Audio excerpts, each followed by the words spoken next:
ఓం సర్వమంగళమాంగళ్యే శివే సర్వార్థసాధకే శరణ్యే త్రయంబకి గౌరీ నారాయణి నమస్తుతే. ఈరోజు జాతకంలో ప్రతి వ్యక్తి జాతకంలో వర్షాకాలం, శీతాకాలం, ఎండాకాలం మనము డిస్కవరీ ఛానల్లో మనము జంతువులను చూస్తూ ఉంటాం. అదేవిధంగా మనము ఈ జంతు సమూహంలో ఒక తెలివైన జంతువులం, మానవులం. జంతువులకు ఎలా వర్షాకాలంలో పచ్చగా వర్షం పడి పచ్చగా ఎట్లా ఉంటుందో, గడ్డి ఆహారం పుష్కలంగా ఎట్లా లభిస్తుందో, అదేవిధంగా శీతాకాలంలో అప్పుడప్పుడు వర్షం పడి లేకుంటే ఎండిపోయిన గడ్డి తిని బతుకుతూ ఉంటాయి. ఎండాకాలంలో నీరు ఎండిపోయి గడ్డి లేకుండా మనము డిస్కవరీలో ఏనుగులను చూస్తూ ఉంటాం. వర్షాకాలంలో పుష్కలంగా పెద్ద పెద్ద గడ్డి తిని ఆ నీళ్ళలో జలకాలాడుతూ ఉంటాయి. అదే ఎండాకాలంలో అయితే నీళ్లు దొరకక కొన్ని ఆ బుడ్జల్లోనే చనిపోతూ ఉంటాయి. ఆహారం దొరకక ఎండుగడ్డి కూడా దొరకవు. అదేవిధంగా ప్రతి వ్యక్తి జీవితంలో తన పుట్టినప్పటి నుంచి తన చచ్చే వరకు ఎట్లా వర్షాకాలం, శీతాకాలం, ఎండాకాలం ఎట్లా ఉంటుందో ఒక వ్యక్తి జాతకంలో చూసి అతనికి వర్షాకాలం ఎప్పుడు వస్తుంది, శీతాకాలం ఎప్పుడు ఉంటుంది, ఎండాకాలం ఎప్పుడు ఉంటుంది అనేది ఈరోజు మనము తెలుసుకుందాం. ఒక జాతకుడు పుట్టినప్పుడు అతనికి 1, 5, 9 గ్రహాలు కోణాల్లో శుభగ్రహాలుండి అవి ఉచ్చలో ఉంటే ఆ దశ నడుస్తున్నప్పుడు అతనికి వర్షాకాలం లాగా ఉంటుంది. ఎలానంటే విపరీతమైన ధనము. మనకు వర్షాకాలంలో వానలు ఎట్లా పడి అది మొత్తం ఎక్కడ చూస్తే అక్కడ పచ్చగా ఉంటుందో అలాగే అతనికి 3-4 విధాలుగా ధనము, విపరీతంగా ధన సంపద, ఏ బిజినెస్ చేసినా ధన సంపద, ఉద్యోగం చేసినా ధనము. కానీ ఆ జాతకుడు ఏమనుకుంటాడంటే ఈ జీవితం మొత్తము నాకు ఇలాగే ఉంటుందని ఆ ధనాన్ని దాచుకోకుండా విచ్చలవిడిగా ఖర్చు చేయడము, అతనికి తర్వాత ఎండాకాలం వస్తుందని తెలియకపోవడం. అందుకోసం ప్రతి వ్యక్తి జాతకంలో వర్షాకాలం ఎప్పుడు వస్తుంది, శీతాకాలం అంటే ఉచ్చగ్రహం అంతర్దశలో శీతాకాలంలో అప్పుడప్పుడు వర్షాలు పడుతూ ఉంటే పచ్చగా అవుతూ చెట్లకు పచ్చగా అవుతున్నట్లు అప్పుడప్పుడు అంటే అంతర్దశలు. మహాదశ, గురు మహాదశ 16 సంవత్సరాలు ఉంటే అది అంతర్దశ ఒక 16 నెలలు ఉంటుంది. కాబట్టి అది శీతాకాలంగా. అదే ఎండాకాలం అంటే 6వ పతి దశ కానీ 8వ స్థానంలో ఉన్న గ్రహ దశ కానీ 12వ స్థానంలో ఉన్న గ్రహ దశ వచ్చినప్పుడు ఆ వ్యక్తికి ఎండాకాలంగా ఉంటుంది. ఎలాగంటే ఎక్కడి నుంచి డబ్బులు రాకపోవడం, మనీ రాకపోవడము, అదేవిధంగా ఏదో జబ్బుతో పడడం, ప్రతి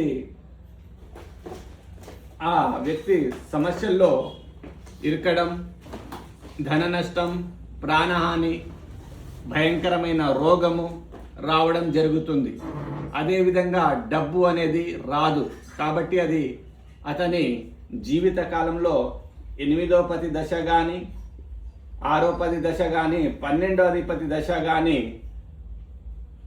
నడుస్తున్న దశల్లో లేదా నీచగ్రహ దశ వచ్చినప్పుడు ప్రతి వ్యక్తి ఏ జాతకంలోనైనా ప్రతి వ్యక్తికి ఎండాకాలంగానే ఉంటుంది. అయితే మనకు వర్షాకాలం ఎప్పుడు వస్తుంది, శీతాకాలం ఎప్పుడు వస్తుంది, ఎండాకాలం. ఇప్పుడు మనకు ఎండాకాలానికి నీళ్లు ఎట్లా ప్రాజెక్టులు కట్టి మనము స్టాక్గా నీళ్లు ఎట్లా పెట్టుకుంటున్నామో ప్రాజెక్టులో అలాగే వర్షాకాలంలో వచ్చిన మన ధనాన్ని మనకు ఎప్పుడైనా ఎండాకాలం వచ్చేటట్లు వస్తుందా అని జాతకం చూపెట్టుకొని ఆ జాతకంలో ఆ డబ్బును నిల్వ చేయడం, ఆ డబ్బును ఖర్చు లేకుండా నిల్వ చేసుకోవడం, ఏదో ధన రూపంలో మార్చుకొని ప్లాట్లు భూములు కొని పెట్టుకోవడం, ఎండాకాలం వచ్చినప్పుడు దాన్ని అమ్మి కొంతగా తినడం అనేది చేయడం మంచిది.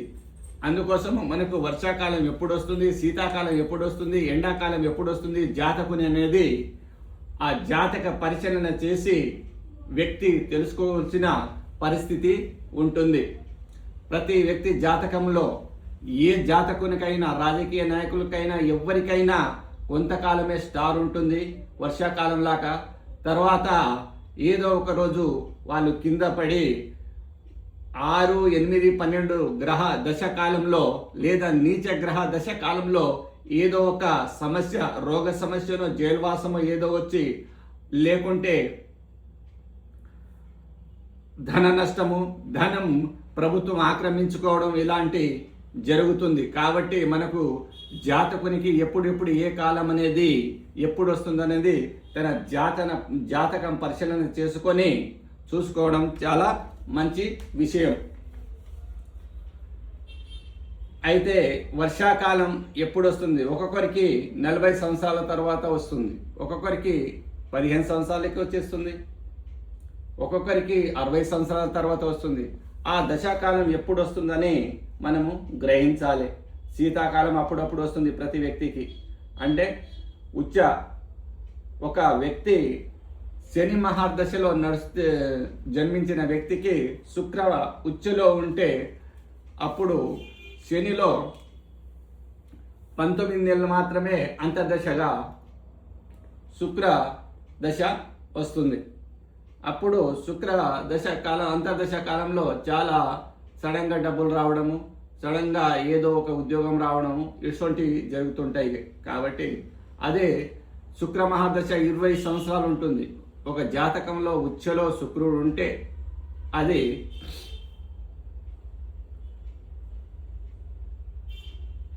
లగ్నంలోను, 4లోను, 7లోను, 9లోను, 11లో ఉచ్చ శుక్రుడు ఉన్నప్పుడు ఆ దశకాలంలో అతడు టాప్ లెవెల్లో వెళ్ళిపోతాడు. కాబట్టి మనకు దశ ఎప్పుడు వస్తుందని తెలుసుకోవడం, అదే నీచగ్రహ దశ వస్తున్నప్పుడు మనం జాగ్రత్త పడి ఆ డబ్బులు ఖర్చు పెట్టుకోకుండా ఉంచుకోవడం. ఉదార ఖర్చు, తిన్నికే పెట్టుకున్న ఒక్కొక్కరు శీతాకాలం వచ్చినట్లు సడన్గా కొన్ని డబ్బులు వచ్చేస్తే కారు విలాస వస్తువులు కొనుక్కోవడము, ఇవి విలాస వస్తువులకు ఉపయోగించడము, జల్స చేయడం అనేది జరుగుతుంది. తర్వాత ఎండాకాలం వస్తుందని అతనికి తెలియదు.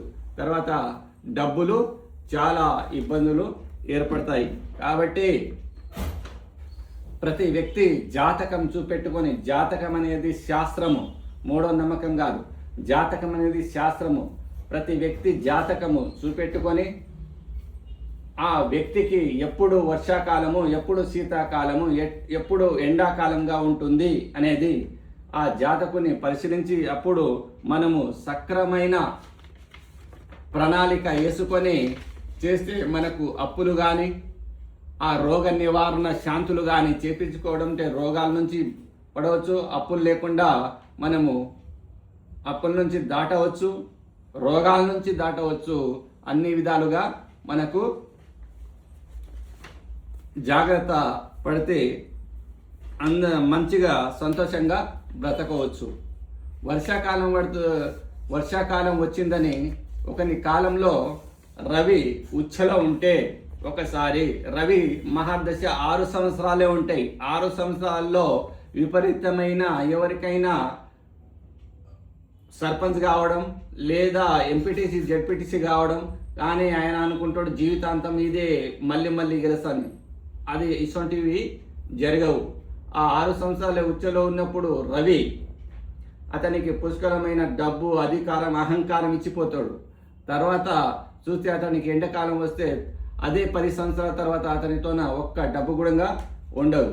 కాబట్టి మనకు ఎప్పుడు ఏ దశ వస్తుంది, ఏ గ్రహ అధిపతి ఎక్కడున్నాడో, ఏ దశ అధిపతి దశ వస్తుంది మనకు, అప్పుడు మనము ఏదైనా వ్యాపారం కానీ, వర్షాకాలం ఎప్పుడు వస్తుంది, వర్షాకాలంలో విత్తనాలు వేస్తే మనకు విత్తనాలు మొలకెత్తుతాయి, అదే ఎండాకాలంలో వేస్తే ఎత్తవు. కాబట్టి మనము ఎప్పుడు నీకు వర్షాకాలం అప్పుడు వ్యాపారం పెట్టుకోవడమా, లేకుండా ఇతర ఏదైనా పెట్టుబడి పెట్టి మరి మంచిగా సంపాదించుకోవడం.